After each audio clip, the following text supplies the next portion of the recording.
আসসালামু আলাইকুম। Web design Bangla tutorial কোর্সে আপনাদের সবাইকে স্বাগতম। আজকে আমরা HTML এর মার্কিউ ট্যাগ নিয়ে আলোচনা করব। এই মার্কিউ ট্যাগের সাহায্যে মূলত আমরা স্ক্রলিং টেক্সট প্রকাশ করে থাকি। আপনারা হয়তো টিভিতে শিরোনামের ক্ষেত্রে নিচে হেডিং দেখেন এবং সেই হেডিং এ কিছু স্ক্রলিং টেক্সট দেখতে পারেন। তো আজকে মূলত আমরা সেই কাজটা কিভাবে করা যায় সেটাই আমরা দেখব। এখন আপনারা যদি এখানে খেয়াল করেন, দেখুন এখানে আমাদের একটি স্ক্রল টেক্সট রয়েছে, যেই টেক্সটটি মূলত আমাদের লেফট সাইডের দিকে যাচ্ছে। এখন চলুন প্রথমে আমরা দেখে নেই কিভাবে আমরা এরকম একটা স্ক্রলিং টেক্সট তৈরি করতে পারি। তো এই জন্য আমরা আমাদের কোড এডিটরে চলে যাব। স্ক্রলিং টেক্সট তৈরি করার জন্য আমাদের মূলত মার্কিউ ট্যাগ ব্যবহার করতে হয়। মার্কিউ একটি ডাবল ট্যাগ। তো চলুন প্রথমে আমরা মার্কিউ ট্যাগ লিখে নিব এবং এই মার্কিউ ট্যাগের ভিতর আমরা যে কন্টেন্টটুকু নিব সেই কন্টেন্টটুকুই মূলত আমাদের স্ক্রল আকারে প্রদর্শন করবে। আপনি যদি ভিএস কোড ইউজার হয়ে থাকেন তাহলে শুধুমাত্র আপনাকে লোরেন লিখতে হবে, তারপর আপনি কয়টা ওয়ার্ড চাচ্ছেন সেই কয়টা ওয়ার্ড এখানে লিখে দিবেন এবং তারপরে ইন্টারে ক্লিক করবেন, তাহলে কিন্তু আপনার একটা ডামি টেক্সট তৈরি করা হয়ে যাবে। এখন আমরা এই অংশটুকু কন্ট্রোল এস দিয়ে সেভ করব এবং এখান থেকে যদি রাইট ক্লিক করি এবং ওপেন ইন ডিফল্ট ব্রাউজারে যদি রান করি, তাহলে আপনারা এখানে দেখতে পাচ্ছেন যে আমাদের কিন্তু এই মার্কিউ ট্যাগের ভিতরে যে কন্টেন্টটুকু ছিল সেই কন্টেন্টটুকু কিন্তু আমাদের এখন স্ক্রল আকারে প্রদর্শন করছে। এখন আপনি যদি খেয়াল করেন আমাদের এই কন্টেন্টটুকু মূলত রাইট থেকে লেফট সাইডের দিকে যাচ্ছে। এখন আমরা যদি চাই এই কন্টেন্টটাকে আরো তিনটা দিকে পরিবর্তন করতে পারি, যেমন উপরে, নিচে এবং ডান দিকে। তো চলুন এখন আমরা সরাসরি দেখে নেব এই কাজটা আমরা কিভাবে করতে পারি। তো এই কাজটি করার জন্য মূলত আমাদের একটি ডিরেকশন নামে অ্যাট্রিবিউট ব্যবহার করতে হবে এবং সেই অ্যাট্রিবিউটটি আমাদের এই মার্কিউ ট্যাগের পরে ব্যবহার করতে হবে এবং এখানে আমরা লিখব ডিরেকশন, তারপর ইকুয়াল দিব, তারপর ডাবল কোটেশন।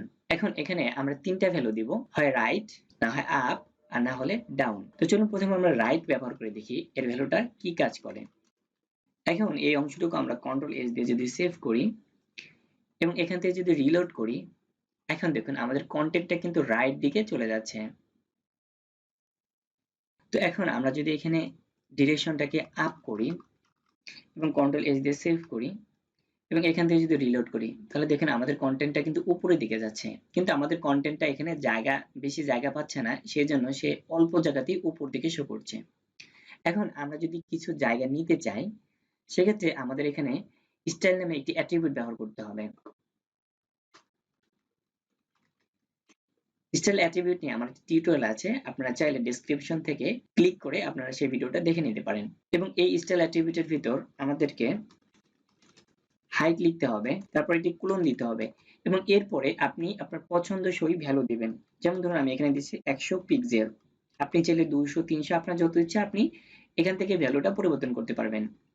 এখন এই অংশটুকু যদি কন্ট্রোল এস দিয়ে সেভ করি এবং এখান থেকে যদি রিলোড করি, এখন দেখুন উপর থেকে আমার ঠিক এতটুকু অংশ হাইট কিন্তু জায়গা নিয়ে নিয়েছে। এখন এখান থেকে ঠিক সে উপরের দিকে কিন্তু আমাদের টেক্সটটা যাচ্ছে। তো আশা করি আপনারা বুঝতে পেরেছেন যে আপের মাধ্যমে আমাদের স্ক্রল টেক্সটটা কিন্তু আমরা উপরের দিকে উঠাতে পারি। তো চলুন এখন আমরা আমাদের সর্বশেষ যে ভ্যালুটি রয়েছে সেটি হলো ডাউন। তো সেই ভ্যালুটি আমরা এখন ব্যবহার করব। এখন এই অংশটুকু কন্ট্রোল এস দিয়ে যদি সেভ করি এবং এখান থেকে যদি রিলোড করি, তাহলে দেখুন আমাদের কন্টেন্টটা কিন্তু উপর থেকে নিচের দিকে যাচ্ছে। তো চলুন আমরা এখান থেকে ডিরেকশনটা রাইট রাখি এবং আমাদের এখান থেকে স্টাইল অ্যাট্রিবিউটটা এখান থেকে উঠিয়ে দেই এবং কন্ট্রোল এস দিয়ে আমরা এটাকে সেভ করব।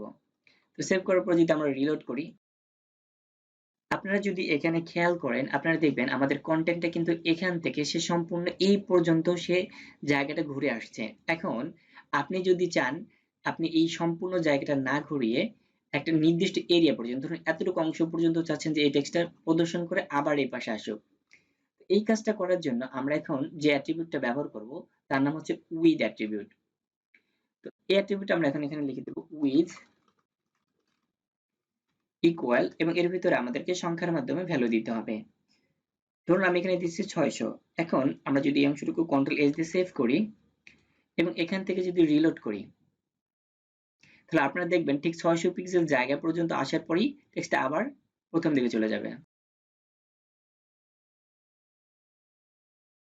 তো চলুন এখন আমরা এই উইথ এর ভ্যালুটা আরেকটু বাড়িয়ে দিই। আমরা এখান থেকে 800 করে দিই এবং কন্ট্রোল এস দিয়ে যদি এতটুকু সেভ করি এবং এখান থেকে যদি রিলোড করি, 800 পিক্সেল জায়গা পর্যন্ত টেক্সটটা এসে আবার আমাদের প্রথম থেকে টেক্সটটা আসা শুরু হয়ে যাবে।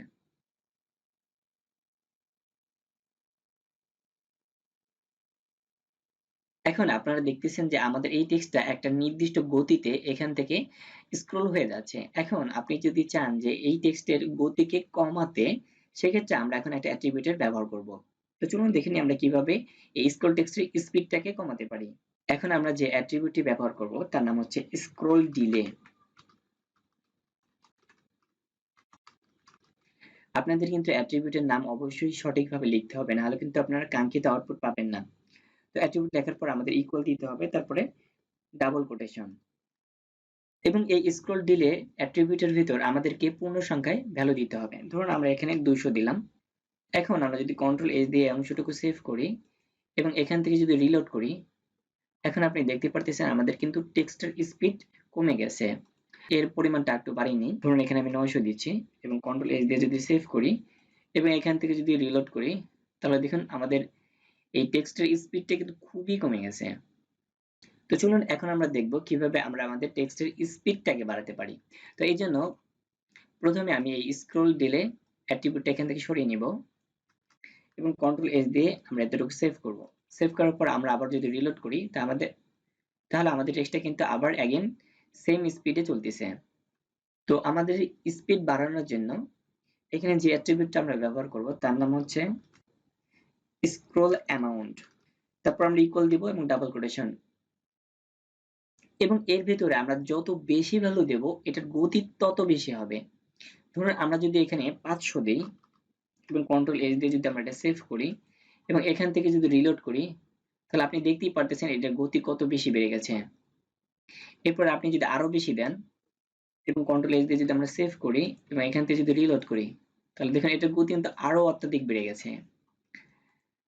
এবং এখান থেকে আপনি যত কম ভ্যালু দিবেন এর গতি তত কম হবে, যত বেশি ভ্যালু দিবেন তো গতি তত বেশি হবে।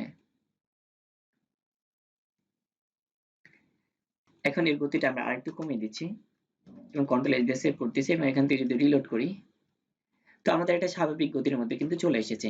তো আশা করি আপনারা বুঝতে পেরেছেন যে কিভাবে আমরা আমাদের এই স্ক্রল টেক্সটের গতি বাড়াতে পারি। আপনারা যদি এখানে স্ক্রল টেক্সটের দিকে ভালো করে খেয়াল করেন, তাহলে আপনারা দেখতে পারবেন আমাদের এই স্ক্রল টেক্সটটা কিন্তু বারবার লুপ আকারে ঘুরতেছে। এখন চাইলে আপনি এই লুপটাকে কন্ট্রোল করতে পারেন। তো এই লুপটাকে কন্ট্রোল করার জন্য মূলত আমাদের লুপ অ্যাট্রিবিউট ব্যবহার করা হয়। তো চলুন আমরা লুপ অ্যাট্রিবিউটের ব্যবহারটা দেখে নেই। তো অ্যাট্রিবিউট লেখা নিয়ে হলো প্রথমে আমাদের অ্যাট্রিবিউটের নাম লিখতে হবে, তারপর ইকুয়াল, তারপর ডাবল কোটেশন, এবং এর ভিতরে আপনি বলে দিতে পারেন যে আসলে কয়বার আপনি এই টেক্সটটাকে ঘোরাতে চাচ্ছেন। আমি যদি এখানে 2 দেই এবং কন্ট্রোল এস দিয়ে যদি সেভ করি এবং এখান থেকে যদি রিলোড করি, তাহলে আপনারা দেখতে পারবেন আমাদের এই টেক্সটটা 2 বার স্ক্রল হওয়ার পর হাইড হয়ে যাবে।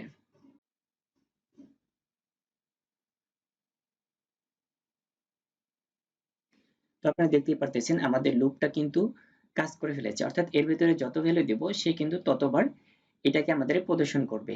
এবং আপনি যদি লুপ অ্যাট্রিবিউটটা ব্যবহার না করেন, ডিফল্ট ভাবে এর ভ্যালুটা রয়েছে ইনফিনিট অর্থাৎ অসীম। তার মানে হলো এটা অবিরাম ভাবে চলতেই থাকবে যতক্ষণ পর্যন্ত আমাদের এই ওয়েব পেজটা ওপেন থাকবে।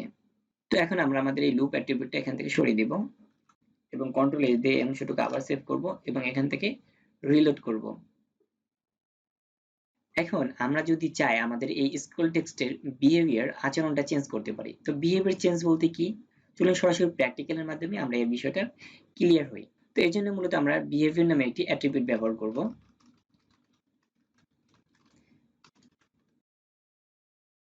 বিহেভিয়ার অ্যাট্রিবিউটের ভিতর মূলত আমরা তিনটা ভ্যালু ব্যবহার করতে পারি।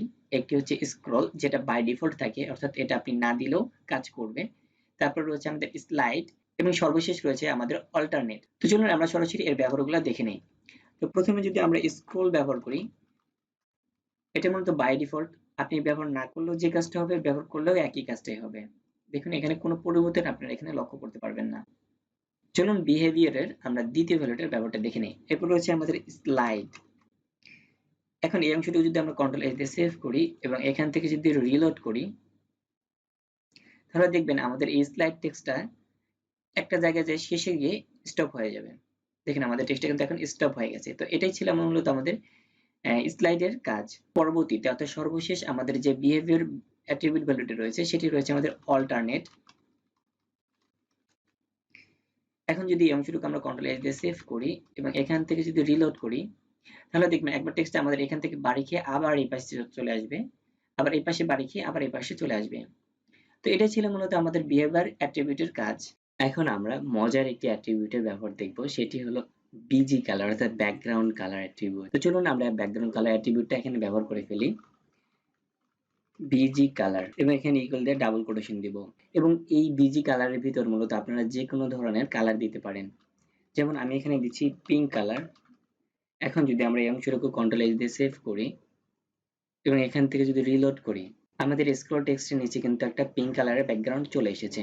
এখন এই ব্যাকগ্রাউন্ডের উইডথটা আপনারা এই পর্যন্ত দেখতেছেন, কেননা আমরা উইথ অ্যাট্রিবিউটের সাহায্যে 800 পিক্সেল এখানে সেট করে রেখেছিলাম। এখন আমরা যদি এই 800 পিক্সেল এখান থেকে সরিয়ে দিই এবং কন্ট্রোল এস দিয়ে যদি সেভ করি এবং অ্যাগেন যদি রিলোড করি, তাহলে দেখুন আমাদের কিন্তু সম্পূর্ণ এরিয়া জুড়ে কিন্তু আমাদের এই ব্যাকগ্রাউন্ড কালারটা চলে গেছে। তো এই ছিল মূলত আমাদের মার্কিউ ট্যাগের ব্যবহার। আশা করি আপনারা মার্কিউ ট্যাগের মাধ্যমে খুব সুন্দর একটি স্ক্রল টেক্সট এখন থেকে তৈরি করতে পারবেন। তো এরকম নিত্য নতুন ভিডিও পাওয়ার জন্য অবশ্যই চ্যানেলটি সাবস্ক্রাইব করবেন।